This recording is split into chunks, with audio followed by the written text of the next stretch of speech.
तर विद्यार्थी मित्रांनो, प्रश्न 6 काय आहे बघा, x वर्ग वजा 1/x वर्ग. आता इथे आला आहे अपूर्णांक. अपूर्णांक आला की दचकायचं नाही. पद्धत तीच आहे. काय पद्धत आहे बघा, तर काय आहे, पहिल्या पदाचा वर्ग वजा दुसऱ्या पदाचा वर्ग.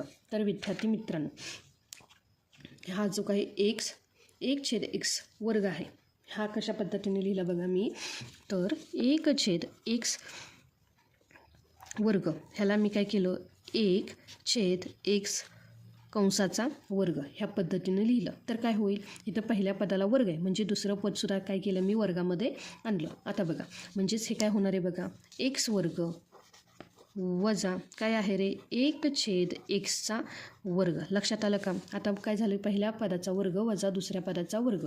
तर आपण हा वर्ग कशा पद्धतीने लिहितो, तर एका कंसामध्ये दोन्ही पदांची बेरीज आणि दुसऱ्या कंसामध्ये दोन्ही पदांची वजाबाकी. म्हणजेच काय येणार इथं, तर x अधिक 1/x ही केली बेरीज आणि दुसऱ्या कंसामध्ये काय येणार आहे, x वजा 1/x. लक्षात आलं का विद्यार्थी मित्रांनो. हे काय झालं रे, प्रश्न 6. काय झाला, प्रश्न 6. लक्षात आलं का विद्यार्थी मित्रांनो.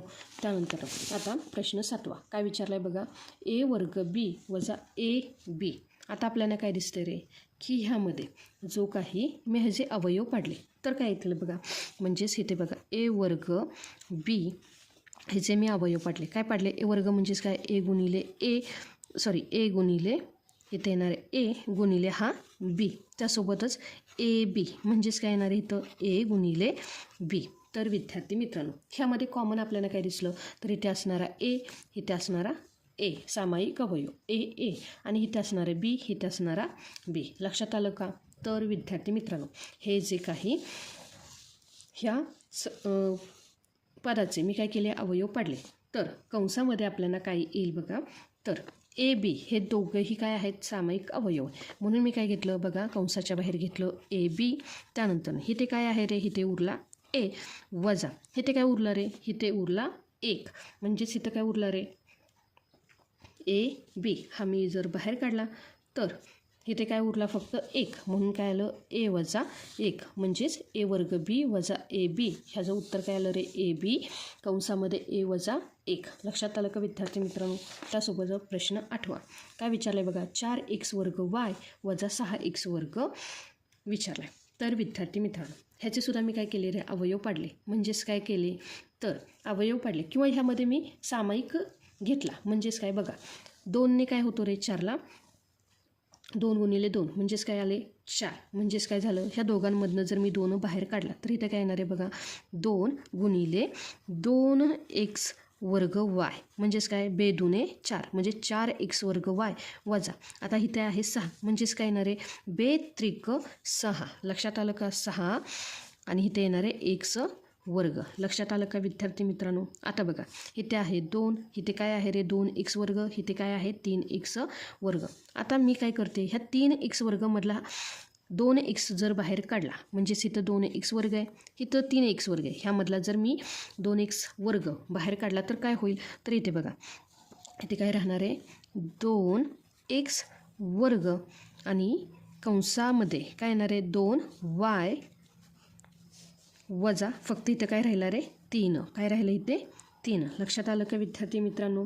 म्हणजेच जर मी अशाही पद्धतीने अवयव पाडले तरीसुद्धा काय होणार आहे, जो काही सामायिक अवयव तो काय येणार आहे बाहेर, 2x वर्ग आणि कंसामध्ये काय राहणार आहे, 2y वजा 3. लक्षात आलं का. त्यानंतर प्रश्न 9 काय दिला आहे, 1/2y वर्ग वजा 8z वर्ग. दोन्ही काय पहिल्या पदाच्या वर्ग वजा दुसऱ्या पदाचा वर्ग, इथे आहे वजाबाकी. पण इथे पहिला जे काही पद आहे ह्यामध्ये आपल्याला काय दिसतं, इथं आहे 1/2 पण इथं आहे 8. लक्षात आलं का विद्यार्थी मित्रांनो.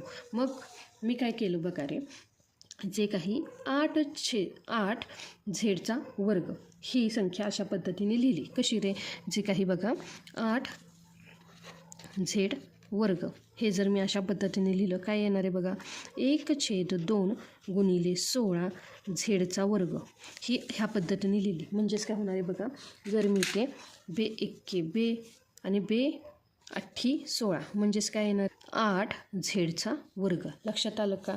म्हणजे मी फक्त ह्या दोघांमधून सामायिक अवयव घेण्यासाठी ह्या पद्धतीने लिहिलं. काय 8 झेड वर्ग. मी काय लिहिलं 1/2 गुणिले 8 16 झेड वर्ग. तर ते काय येणार आहे 8 झेडचा वर्ग. म्हणजेच इथं मी लिहिलं काय येणार आहे बघा 1/2 वाय वर्ग वजा 8 झेड वर्ग. ह्याच्याऐवजी काय लिहायचं आहे बघा 1/2 गुणिले 16 झेडचा वर्ग. लक्षात आलं का विद्यार्थी मित्रांनो? आता बघा ह्यामध्ये कॉमन काय आहे रे 1/2 1/2 म्हणजे मी ते कंसाच्या बाहेर लिहिते आणि इथे कंस घालते. काय आता कंसामध्ये येणार आहे बघा तर कंसामध्ये येणार आहे इथे राहिला फक्त वाय वर्ग आणि इथे काय राहिला रे तर इथं आला 16 झेडचा वर्ग. म्हणजेच काय वजा 16 झेडचा वर्ग.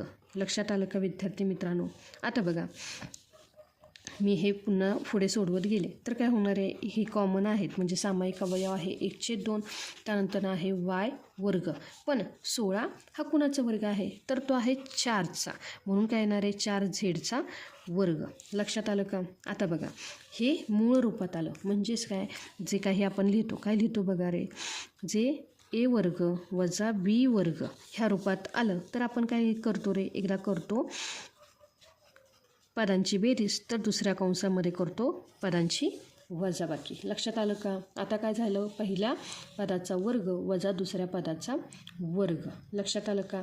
मग आता जे काही ते कॉमन आहे ते काय आहे रे 1/2 आणि ह्यामध्ये हे जे काही आहे ह्यामध्ये आपल्याला काय करायचं एका कंसामध्ये बेरीज तर दुसऱ्या कंसामध्ये वजाबाकी. म्हणजेच काय येणार आहे वाय अधिक 4 झेड आणि दुसऱ्या कंसामध्ये काय येणार आहे वाय वजा 4 झेड. लक्षात आलं का? हे कशावरून आपण काढलं ए वर्ग वजा बी वर्ग आणि ही जी काय आपण ॲडजस्टमेंट केली ती काय केली कारण आपल्याला काय करायचं आहे दोन्हीही पदांमधून आपल्याला एक सामायिक अवयव बाहेर काढायचा होता. म्हणून मी काय केलं 8 झेडचा वर्ग 1/2 गुणिले 16 झेडचा वर्ग असं लिहिलं. लक्षात आलं का? त्यानंतर जे काही 10वं उदाहरण आहे ते काय आहे 2x वर्ग वजा 8y वर्ग. तर विद्यार्थी मित्रांनो बघा मी काय केले ह्यांचे अवयव पाडले तरीही चालतात. म्हणजेच बघा 2x वर्ग ह्याला मी काय केलं रे 2 गुणिले x गुणिले x आणि जो काही 8y वर्ग आहे त्याचं मी काय केलं रे 4 दुने 8 आणि 4 दुने 8 गुणिले वायचा वर्ग काय तो y गुणिले y. पण मी ह्या 4चेही अवयव पाडले काय येतात रे 2 गुणिले 2 गुणिले 2 गुणिले y गुणिले y. लक्षात आलं का? म्हणजे 4 दुने 4 4 दुने 8 8 गुणिले y आणि गुणिले y म्हणजे yचा वर्ग 8yचा वर्ग. तर विद्यार्थी मित्रांनो आता बघा आपल्याला काय दिसून आलं रे की ह्यामध्ये जे काही कॉमन आहे ते काय आहे रे हे आहे 2. काय आहे हे आहे 2 म्हणजेच इथं कॉमन आला 2. कंसामध्ये काय राहिलं इथे राहिला x वर्ग काय राहिला x वर्ग वजा 2 गुणिले 2 काय आले रे 4 आणि इथे काय आहे y वर्ग. लक्षात आलं का विद्यार्थी मित्रांनो? म्हणजेच जे काही प्रश्न 7वा आणि प्रश्न 8व्यामध्ये मी जी काही कॉमन संख्या इथं घेतली म्हणजे सामायिक अवयव कंसाच्या बाहेर घेतले ते ह्याही पद्धतीने घेऊ शकतो किंवा मी डायरेक्टही घेतलेत म्हणजे अवयव पाडले नाहीत पण मी काय केलं रे गुणाकार करून ते अवयव घेतलेत. लक्षात आलं का? आता बघा आपल्याला काय भेटलं आहे सामायिक अवयव आला ह्या 2 हा आहे x वर्ग वजा 4 हा कशाचा वर्ग आहे तर तो आहे 2चा म्हणून मी काय घेतलं 2y वर्ग. लक्षात आलं का? पुन्हा जे काही 9व्या गणितामध्ये आपल्याला ह्या कंसामध्ये काय आले पहिल्या पदाचा वर्ग वजा दुसऱ्या पदाचा वर्ग तर आपल्याला काय करावं लागेल एका कंसामध्ये बेरीज आणि दुसऱ्या कंसामध्ये वजाबाकी. म्हणजे 2 आला कॉमन आणि ह्या दोघांची काय आपल्याला करायचं एका कंसामध्ये बेरीज म्हणजेच काय येणार आहे x अधिक 2y आणि x वजा 2y म्हणजेच एका कंसामध्ये बेरीज आणि दुसऱ्या कंसामध्ये वजाबाकी. तर विद्यार्थी मित्रांनो अवयव पाडताना नेहमी चेक करा की हे जे काही दोन्ही पद आहे ह्यामध्ये वजाबाकी आहे का? काय आहे का? वजाबाकी आहे का? जर तिथे अधिक चिन्ह असेल तर हे सूत्र वापरता येतं नाही हे लक्षात ठेवा. तर आजचं जे काही एक चॅलेंज तुम्हाला आहे ए वर्ग वजा 16चे अवयव काय येतील हे कमेंट बॉक्समध्ये नक्की टाईप करा. तर विद्यार्थी मित्रांनो, सराव संच 53 आता तुमच्या मुठीत आहे. गणिताचा बाऊ करू नका, फक्त सराव करा. व्हिडिओ आवडला असेल तर चॅनेलला सबस्क्राईब करा आणि तुमच्या या मराठी लेक्चरवालीला असंच प्रेम देत राहा. भेटूया पुढच्या नवीन धड्यात नवीन ट्रिकसह. तोपर्यंत अभ्यास करत राहा आणि सराव करत राहा.